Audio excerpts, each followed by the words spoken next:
They took him at 8 years old, dressed him in red so he couldn't run, erased his name, erased his family, erased his God. 20 years later, he conquered Constantinople. 200 years after that, he murdered his own sultan.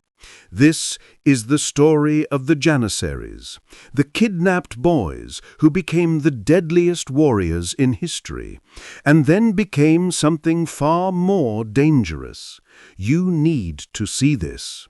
You're 8 years old. Village square. Your father's hand is shaking. Ottoman soldiers point at you. Just you. They dress you in red so you can't escape. Your father collapses. You don't understand why he's screaming your name like you're already dead. Because you are. 20 years later, you'll stand on a battlefield holding a musket. You won't remember your father's face. You won't remember your real name. You'll only remember one thing. The Sultan is your father now. This is the devşirme, the blood tax, and it created the deadliest warriors in history. The Janissaries weren't just soldiers. They were a 400-year psychological experiment. Take a Christian boy, erase his memory, reprogram his loyalty, turn him into a weapon that would slaughter his own people without hesitation. They conquered Constantinople, annihilated Crusader armies, pioneered gunpowder warfare. Then, plot twist, they started killing their own sultans. We're about to dive into one of history's darkest recruitment programs, and I'm warning you now, this gets disturbing. Hit subscribe, because this is the history they don't teach. Let's go. Picture this. You're the Ottoman Sultan, 1360s. Your army? A circus of unreliable tribal warriors and Turkish nobles who'd love to see you dead. These nobles, Sipahis, they're not your subjects. They're your rivals. They have their own armies, their own land, their own ambitions. You can't build an empire with men who might slit your throat at the next military parade. Sultan Murad I realizes he needs something radical, an army with 0 conflicting loyalties. No family, no land, no tribe, no past. So he invents something brilliant and absolutely terrifying: military slavery. But not Turkish slaves, Christian slaves from the conquered territories. He'd take their sons and make them Islam's fiercest defenders. The Janissaries were born. Every 3 to 5 years they came, the collectors, the devşirme, the collection, the blood tax. Here's exactly how it worked. Ottoman officials arrive with an imperial decree. They summon every Christian boy aged 8 to 15 to the square. The local priest brings baptismal records. He has to prove they're Christian. He has no choice. Then the selection begins. They're looking for specific traits: strong, intelligent, but also malleable. They preferred farm boys, tougher, less worldly, easier to reprogram. Parents hid their children. Some fled to the mountains. Some fathers cut off their sons' fingers to disqualify them. Imagine being that mother, knowing what's coming. But here's where your brain breaks. Some families volunteered their kids. Wait, what? Think about the math. You're a Bosnian shepherd. Your son could become a governor, a general, maybe even Grand Vizier, Prime Minister of the world's most powerful empire. Or he stays a peasant and starves. Some families bribed officials to take their boys. Once chosen, they dressed you in that red coat, so you couldn't blend in, couldn't run. Then they marched you away. Your old name died that day. Everything you were, gone. Now comes the really psychological part. They didn't immediately make you a soldier. That'd be stupid. First, they had to unmake you. You spent 4 to 8 years on Turkish farms. Think about that duration. That's longer than most people stay at a job. Every day, you speak Turkish, eat Turkish food, pray in a mosque. Your memories of home, they're getting fuzzy. This is forced amnesia, industrial-scale identity erasure. After the farm phase, you're sent to Gallipoli for military training, another 4 to 8 years. Spartan conditions, grueling drills, 2 core values beaten into you. Strict discipline, absolute order.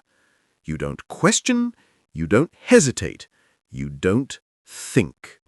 The smartest boys got pulled out for the palace school, Enderun, elite education, languages, mathematics, strategy. Some would rule provinces, run the empire.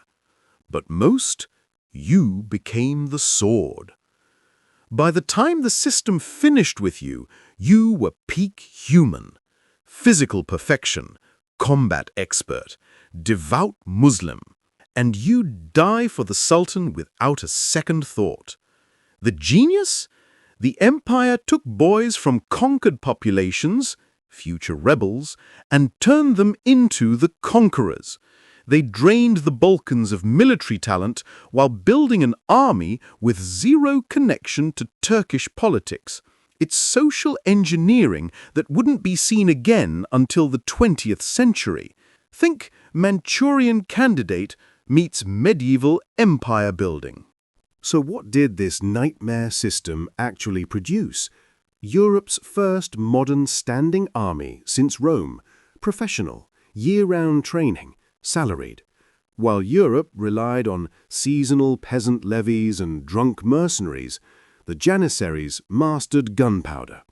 European knights in plate armor charging, the Janissaries would mow them down like grass. Let me show you 3 battles that prove it. Varna, 1444. Crusader cavalry smashes both Ottoman flanks. Sultan Murad is surrounded. Only his Janissaries remain. They form a wall of spears and discipline, unbreakable. Hungarian king charges them personally. They cut him down, mount his head on a spear. Crusade over. Constantinople, 1453.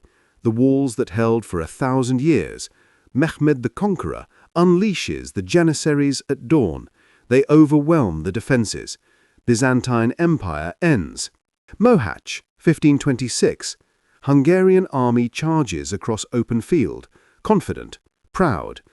The Ottomans spring a trap. Janissaries with hundreds of cannons open coordinated fire. Battle lasts 90 minutes. Hungarian nobility wiped out. Kingdom destroyed. When you heard the Mekter drums and saw those white felt hats advancing, you knew death was coming. But here's where it all goes wrong. Late 1500s, the strict rules relax. Marriage is allowed. Family is allowed. Then the fatal change. You can enroll your own son. The merit system collapses. It's hereditary now, a privileged caste. They open recruitment to anyone. Civilians buy their way in for tax breaks. The corps swells from 20,000 to 135,000. They're not warriors anymore. They're a political mob. Many own businesses, coffee house owners, merchants. And they realize something dangerous. They can overthrow sultans. Sultan Osman II tries to create a new army to replace them. They storm the palace, drag him out. They strangle him in Yedikule fortress. First time a reigning sultan was murdered by his own subjects. After that, the palace lived in fear. The protectors became the masters. Coups, revolts, extortion. For 200 years, they could make or break sultans at will. The sword had become the hand. 1826. Sultan Mahmud II decides enough is enough. The Janissaries revolt again. They overturn their sacred cauldrons, the traditional signal of mutiny. Mahmud unfurls the Prophet Muhammad's sacred banner, calls all true believers to fight the rebels. Then he unleashes artillery. The barracks burn, thousands incinerated alive, the rest hunted through Istanbul's streets. No mercy. Leaders beheaded. 460 years of history ended in one day. Mahmud even smashed their tombstones. Complete erasure. The Ottomans called it the auspicious incident. They were kidnapped as children, stripped of identity, forged into the most feared warriors on earth. They built an empire. Then they tried to rule it. The ultimate lesson? When you create something so powerful it can't be controlled, eventually it controls you. Drop a comment. Would you have taken the Devshirme as a ticket out of poverty or fought to the death? Hit subscribe for more history that hits different. Next up, the Mamluks, the slave soldiers who became Egyptian kings.